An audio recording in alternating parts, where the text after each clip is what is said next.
Welcome back to the Half a Day Show. I'm your host, Jay Half a Day, the flyest man on the internet, and this is the lunch break. Is this camera on me? I hope so. So y'all wasn't gonna tell me that I didn't have earrings on yesterday? It's crazy. I'm saying yesterday as if I didn't just record that shit 5 minutes ago and then let my cameras cool down, and now I have food, even though I said I was fasting. It doesn't matter. Welcome back to the Half a Day Show. It's the lunch break. I'm eating now. Real eaters. We're going to talk about culture. And when I say culture, we're talking about, you feel me? Black power. Yeah. So if you're white, get the fuck out. Just kidding. All right. Nah. Cut that. Or don't. I don't have an editor. I think that's enough jokes. Give me 12 minutes. I got a really interesting essay that I wrote, flexing some of those educational skills. You feel me? I don't participate in credentialism until I have to. Because y'all been trying to fuck out of me all week, first of all. You ignorant black. You can't afford to go to Martha's Vineyard. You can't afford to go to the Hamptons. You've never been on an Ivy League campus. What's your SAT score?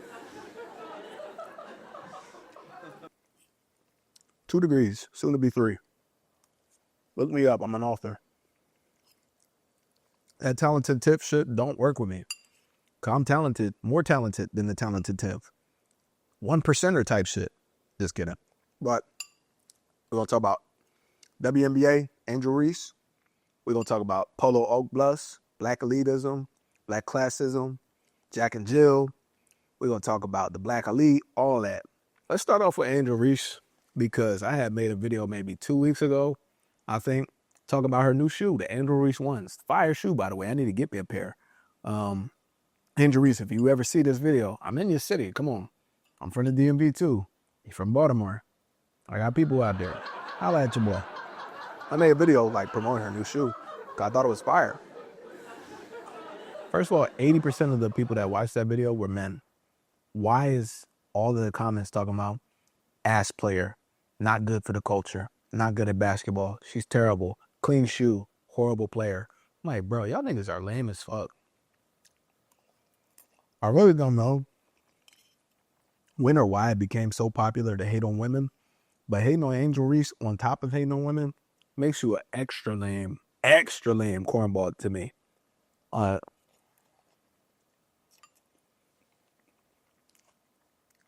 If any player in the NBA did what she's been doing in the month of July, I'm put the stats right here maybe, y'all will be saying this is the next superstar right here.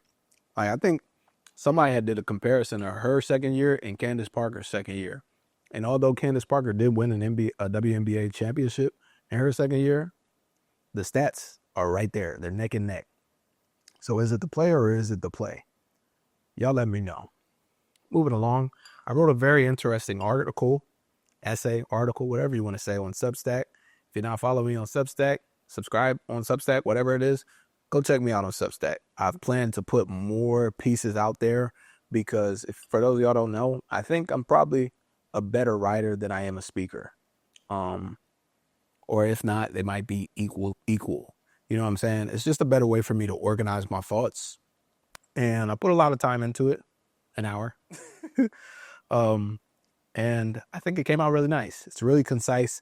It's a geographic analysis of this whole conversation on Polo Oak Bluffs, black wealth, and culture as a whole, and how social media is changing the way we interact as a society, as a black community.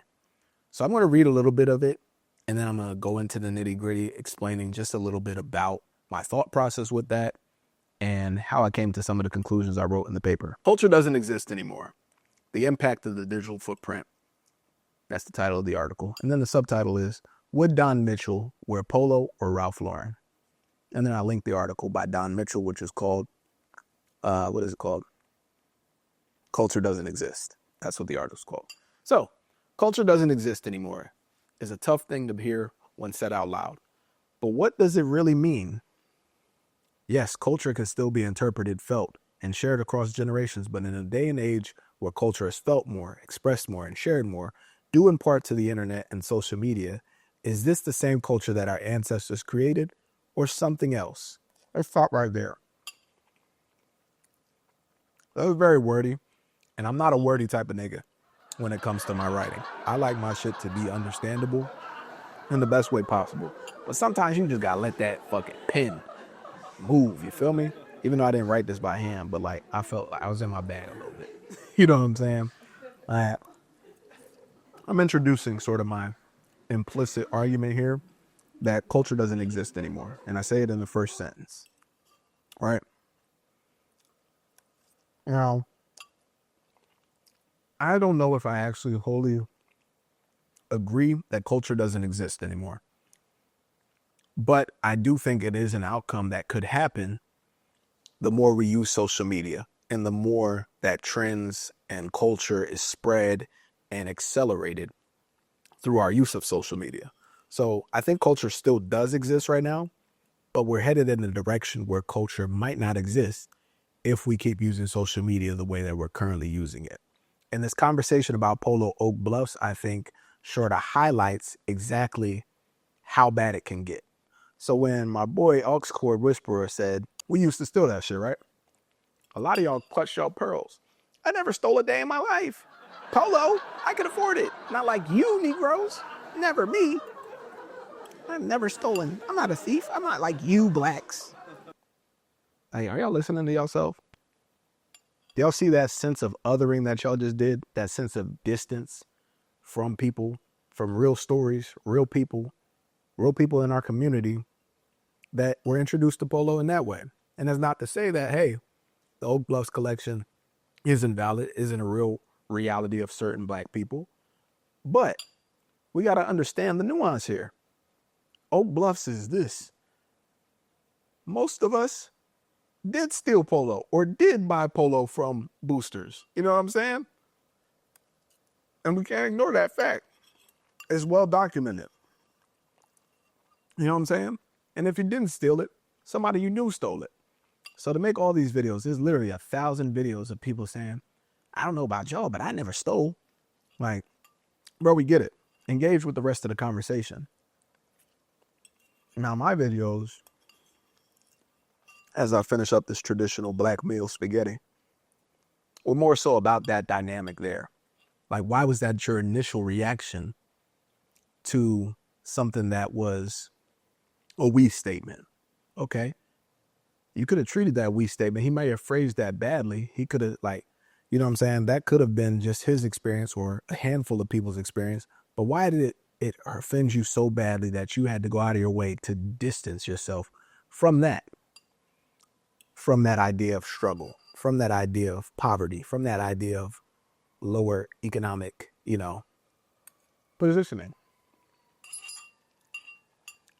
Now, that idea and that action of distancing is what I think I had a problem with, because it felt as if many of you online want to distance yourself from the struggle.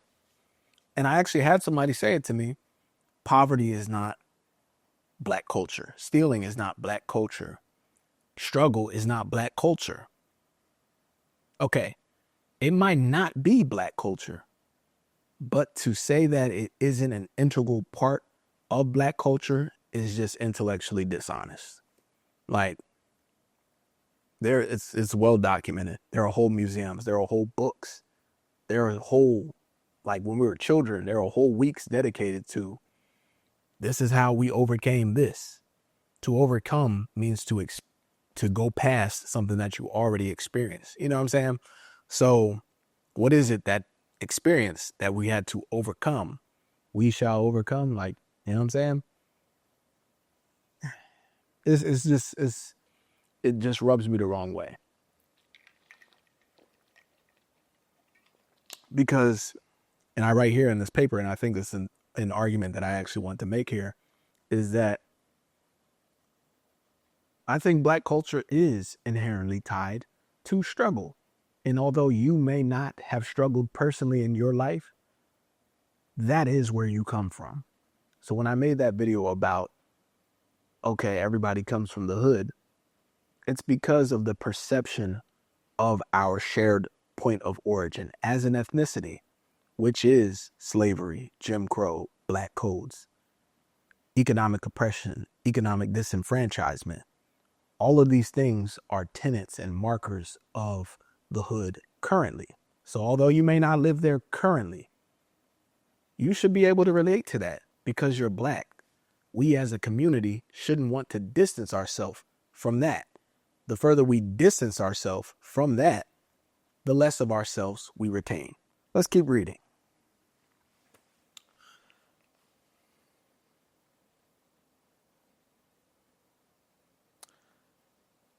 Culture reification, and with this new term, you understand that to reject an identity is to recognize the difference between oneself and others. And from this, my understanding of culture changed from something you keep in your heart to something that you can control. That's important. We'll come back to it later.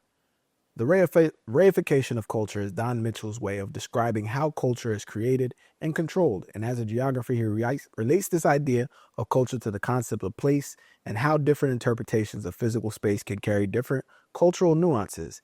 An example of such nuances found in the perception of Oak Bluffs. We just talked about that. We'll keep going though. And this idea of place, I think, is important here to the conversation.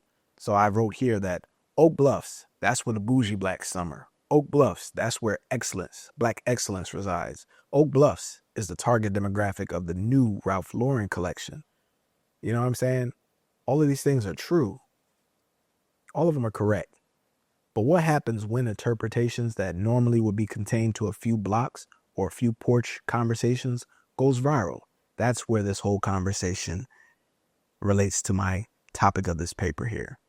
Like, it compounds, culture compounds, and these takes that people are putting on their cell phones and posting to the internet, and they're getting hundreds of thousands of views, are redefining and shaping how we view black culture as a whole. You know what I'm saying? It feels like we're almost losing sort of the plot, or we're rewriting some of our history the more and more we post these new black takes online. Culture doesn't exist anymore. The oversharing of norms, practices, lingo, and beliefs has eliminated boundaries, and the pace of information flow has created a digital rift between the past and present, thus separating us from a shared historical origin. This is the impact of the digital footprint. This is why culture doesn't exist. And the scene. Clap it up for Jay Haffaday. Woo! I hope y'all can see where I was going with that long-winded essay here. It's only 700 words.